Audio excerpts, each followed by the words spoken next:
Assalamu alaikum warahmatullahi wabarakatuh. Ọláwálé Hamzat lórúkọ tèmi, top striker ilé tó fẹ́ máa jábọ̀ ìròyìn láti ìkànnì Splash 105.5 FM Lágelú 96.7 FM. Ìlú Medina ní orílẹ̀-èdè Saudi Arabia láwàyé tá bá sọ nípa Hajj ti ọdún 2024 Hijra 1445.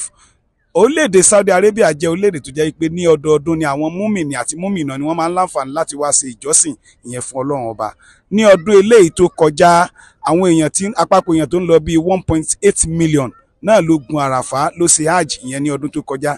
Ṣùgbọ́n ti ọdún yìí àwọn nǹkan wo lẹ fẹ́ mọ̀ nípa tọdún yìí, pàápàá jùlọ láwọn nǹkan tó farasin. Ẹ jẹ́ kí n bẹ̀rẹ̀ pẹ̀lú bí orílẹ̀-èdè Saudi Arabia bó ṣe ṣe àgbékalẹ̀ ìyẹn ètò hajj fún ti ọdún 2024.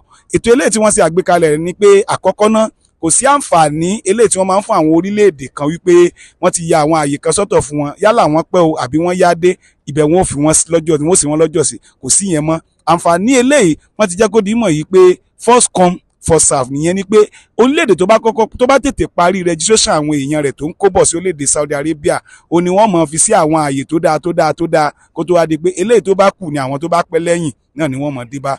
Mo láyọ̀ láti sọ fún yín pé orílẹ̀-èdè Nàìjíríà wà lára àwọn orílẹ̀-èdè eléyìí tó jẹ́ pé wọ́n ti tètè parí registration wọn pẹ̀lú àwọn èrò tí wọ́n fẹ́ kó wá sí orílẹ̀-èdè ti Saudi Arabia, tó jẹ́ pé àwọn àyè tí wọ́n ó fi wọ́n sí àwọn àyè tó jẹ́ pé ó ní kìmí ni. Bàbá wa ń sọ nípa orílẹ̀-èdè tó máa ń kó èrò wá sí orílẹ̀-èdè Saudi Arabia jù, torí pé àgbékalẹ̀ jẹ́ kó di mímọ̀ yìí pé Saudi Arabia wọ́n ti pín lẹ́lẹ́kàǹkà iye àwọn èrò tẹ́lẹ̀ kó wọlé ìyẹn sí orílẹ̀-èdè ti Saudi Arabia. Lọ́dún yìí gẹ́gẹ́ bá ṣe mọ̀ yìí pé orílẹ̀-èdè Indonesia òun náà ló máa ń kó èrò wọlé jù sí orílẹ̀-èdè ti Saudi Arabia. Lọ́dún tó kọjá 221,000 òun náà ni Indonesia ni wọ́n kó wọlé, ṣùgbọ́n lọ́dún yìí 241,000 people òun náà ni Indonesia ni wọ́n láǹfààní láti kó wọlé. Orílẹ̀-èdè tó tún lérò jùlọ tó jẹ́ ipò náà tó máa ń lérò náà ni orílẹ̀-èdè Pakistan. Pakistan máa láǹfààní láti kó 179,210 people wọlé ìyẹn ní ọdún ilé ìtọ́jú ọdún 2024 yìí. Bákan náà orílẹ̀-èdè India ló wà ní ipò ẹlẹ́ẹ̀kẹta, 175,000 ó ní èrò tí wọ́n kó wọlé ìyẹn ní ọdún yìí.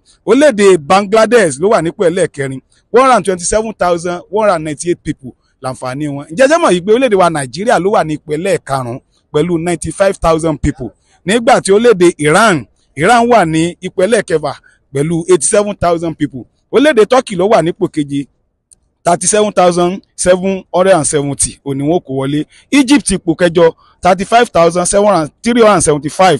Orílẹ̀-èdè Sudan ipò kẹsàn-án, 32,000, nígbà tí orílẹ̀-èdè Malaysia tó wà nípò ẹlẹ́ẹ̀kẹwàá pẹ̀lú 31,600 people.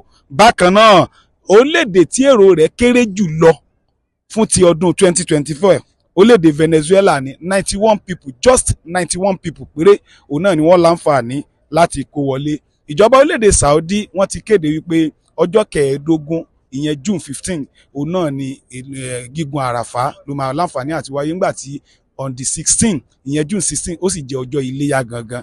Bí nǹkan ṣe rí nìyẹn ní orílẹ̀-èdè Saudi. Bákan náà gẹ́gẹ́ bí mo ṣe sọ fún yín, àpapọ̀ èrò tí ó wá sí hajj ti ọdún 2024 ó jẹ́ mílíọ̀nù méjì, 2 million ọdún 2024 ó jẹ́ mílíọ̀nù méjì, 2 million people òun náà ní ń bọ̀ ní hajj ọdún 2024. Tàbá wá ń sọ nípa bó ní nǹkan ṣe ń lọ níbi àwọn ọmọ orílẹ̀-èdè Nàìjíríà, pàápàá jùlọ àwọn ìpínlẹ̀ wọn ti ń gborí wọlé ìyẹn sí orílẹ̀-èdè Saudi, bó ti jẹ́ pé ìlú Medina òun náà ni ibi tí àwọn èèyàn kọ́kọ́ dé sí láti ṣe àwọn iṣẹ́ kọ̀ọ̀kan, pàápàá jùlọ ní mọ́sálásí ànábì wa Muhammad sallallahu alaihi wasallam ilé tó wà nítorí pé iwájú ẹ̀ náà ni àwàtà ti ń jábọ̀ ìròyìn.